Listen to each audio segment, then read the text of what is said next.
An update of what's happening, how did the visit go, and just some contingency plans that have been put in place for the recovery in Asia. Well, we don't know too much about what went on during the visit. This was reported in state media, and it was really only a couple of lines saying that President Xi Jinping had gone to Wuhan, remember, ground zero for the coronavirus outbreak, and he visited people that were working on the front line, medics and soldiers and so on and so forth, and patients and victims of the coronavirus as well. But this is certainly good news for China. It suggests that China is really well past the worst of the virus, and President Xi Jinping is going there showing how confident China is right now, essentially. But the latest figures also support that. Just in the last 24 hours, China's only reported 19 new cases of infections within the country, 17 of those in Hubei, that's where Wuhan city is, and 2 outside, one in Beijing and one in Guangzhou. Importantly, those 2 cases, according to the Chinese government, were imported from outside of China. So that shows that outside of Hubei, there are no new cases of infections that are being transmitted within mainland China. So lots of positives there for the country, and the government is certainly trying to be optimistic about it at a time when the rest of the world's really struggling with its efforts to contain the outbreak. All right, let's now move our attention to the recovery in Asian markets. Yesterday, what we saw happening around the world was reminiscent of things we saw back in the crash of 2008. How are we looking this morning? Obviously, Asian markets are trading. What's going on? Yeah, that's right. Well, certainly seeing more of a rebound this afternoon than we did in the morning. It was a bit of a mixed picture in Asia following that massive slide on Wall Street on Monday. Here in Hong Kong, stocks up around 2%. The Hang Seng Index up around 2% at this point. It had been in negative territory earlier during the day, but most remarkably, Japan is now in positive territory, up around 1% after languishing below the 3% mark at one point earlier in the day. That is partly because there is a lot of bargain hunting going on, and also there's a lot of hope for stimulus measures to be rolled out as the world continues to grapple with these twin issues that have hit markets in the US, not just the coronavirus, of course, but also the oil price war. So the big question really now is, what's the biggest driver, the impact from the coronavirus or from this dispute between Saudi Arabia and Russia that's driving down oil prices globally? A lot of analysts believe at least the coronavirus impact on the economy and markets is only going to be a temporary issue, even though it's lasted a lot longer than they said it might just a couple of months ago. We're not quite so sure about this oil dispute between Saudi Arabia and Russia that's driving down global prices. So one would expect there to be further volatility ahead in that sense. I mean, containment of this coronavirus it's really improved in recent days in China. It's been actually quite incredible to see how it has improved. It's been a very difficult period.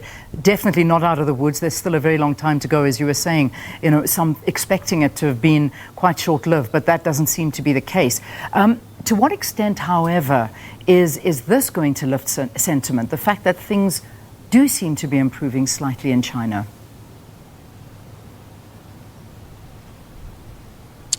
Yeah, well, you know, there's different ways of looking at it, but certainly at the moment, the government is highlighting perhaps that its containment efforts have succeeded in containing the virus. You know, some of the numbers that we're talking about are really nothing compared to the situation that we're seeing in Europe. And also we know that of the 14 designated facilities that were being used to house coronavirus patients in Hubei, 12 of them have now been closed altogether. So these are things that are going to improve sentiment across the market. But, you know, we also know that most of the major factories in China have reopened now. There is a big drive to get back to business, if you like.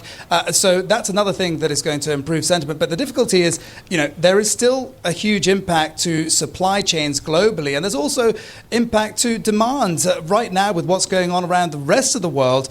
it's not entirely clear when orders are going to rebound. So even though factories might have reopened and people are getting back to work, that doesn't necessarily mean that the supply chains are going to be back up and operating, and we don't know if people are going to be putting in those orders to factories anytime soon. Yeah, that's the reality, and it is orders, it's the manufacturing. I mean, China's export industry everywhere around the world is feeling the impact of this. I mean, we just look at the toilet paper rush, and that was one of the things that people laugh at, but it's not a joke. I mean, you just look at the impact that the slowdown in the manufacturing China has had on the rest of the world.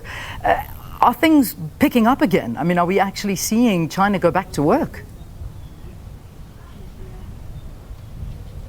Well, it's a funny thing that you mentioned the toilet paper, because, there are obviously winners and losers in all of this. There are lots of businesses that are benefiting off the back of this, you might say. I mean, here in Hong Kong, for instance, we are seeing, remarkably, you'll have one dispensary doing booming business, selling things like face masks and hand sanitizer. So in the short run for them, this is perhaps seen as a bit of a positive. But then next door to some of those dispensaries in Hong Kong, I've also been seeing shops that are completely shut down. There are lots of stores here that are closing up altogether. And there has been a bit of a backlash as a result of that.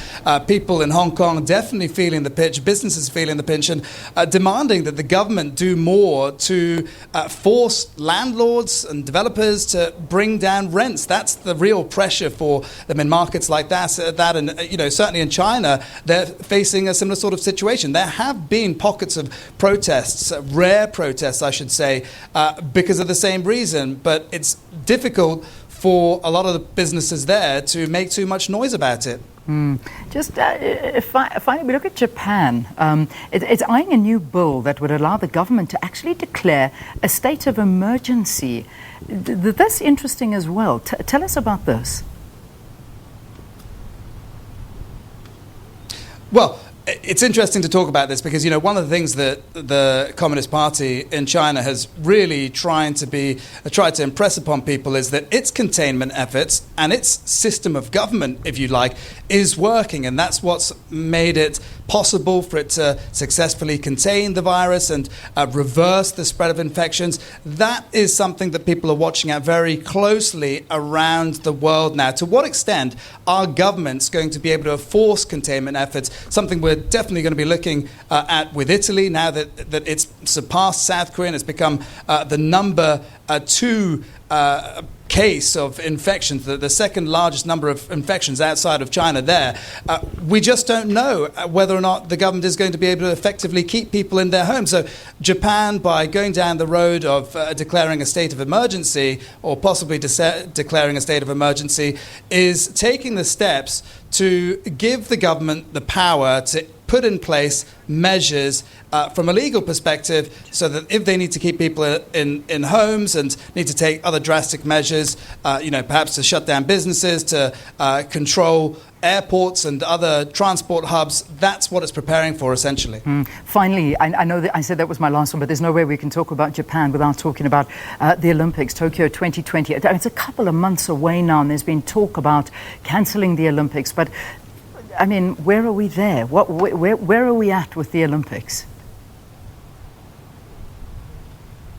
Well, as far as we know, the Olympics are still on. There was a meeting taking place in Lausanne, Switzerland last week. The IOC met there and said that it is going ahead as planned. And, they don't really have much choice because they haven't got a plan B. So I think essentially what they're saying is it is on until it is officially cancelled. There are lots of doubts about that. Of course, we know lots of sports events and a lot of Olympic qualifying events even have been affected by this outbreak, which has been going on for several months now, 3 months. And so it's hard to say at this point whether or not they're going to go ahead. One would imagine that certain events are going to be hit. One would imagine that something is going to have to change, whether or not Japan has to delay the games from going ahead. We're not quite sure. That's something that they have talked about, but it's a very unclear situation right now. Patrick, thanks so much for keeping us updated. And on top of things, I suppose it's a wait-and-see game for everybody. Doesn't matter where you're at the moment with regard to coronavirus. Patrick Fock is our SABC news correspondent out in Hong Kong.